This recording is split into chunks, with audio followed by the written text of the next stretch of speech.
Welcome to another episode of Faith in Focus. Today I want to center our inspiration on something that quietly challenges all of us: the condition of our hearts when it comes to praying for others, especially those we don't particularly like or agree with. There are moments in life when God interrupts our routine with a quiet nudge, a whisper in the spirit that challenges our comfort, our pride, and sometimes even our sense of fairness. That's exactly what happened to me as I was driving to an event I wasn't excited about attending. My expectations were low, my attitude wasn't great, and to be honest, the organizer was not someone I held in high regard. I was going out of obligation, not enthusiasm, but right in the middle of my frustration, I felt a prompting. Pray for the success of the event. Pray for the organizer. Immediately, resistance rose up in me.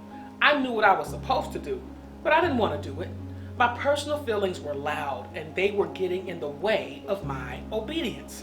Yet the truth became undeniable. The event itself had a good purpose. It was meant to encourage, uplift, and bless others. My opinion had nothing to do with the work God wanted to accomplish. And at that moment, I had to confront something uncomfortable.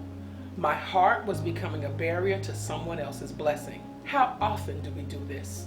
How often do we allow our emotions, our grudges, our silent judgments to keep us from wishing others well? It's a subtle form of spiritual gatekeeping, deciding who deserves our prayers, our kindness, and our goodwill. But that mindset is completely opposite of what it means to follow Christ. Think about Jonah. He ran from God because he didn't want an entire city to receive mercy. He didn't believe they deserved forgiveness, and God had to place him in the belly of a fish just to show him that mercy was never Jonah's to control. 1 Timothy 2:1 says to us, "I exhort therefore that first of all, supplications, prayers, intercessions, and giving of thanks be made for all men." And all means all. It's easy to pray for family and friends, but prayer is not limited to the people we like. It includes those we disagree with, those who annoy us, and even those who may be against us. So the real question becomes, is my pride louder than my obedience? Am I deciding who deserves my compassion and who doesn't? Am I allowing my feelings to override God's command to love? Because Scripture is clear. We are commanded to love.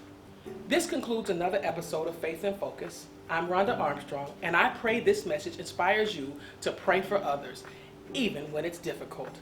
Thank you for joining me for another episode. I would love to hear your feedback. Please like, comment, and share below. And until next time, keep the faith.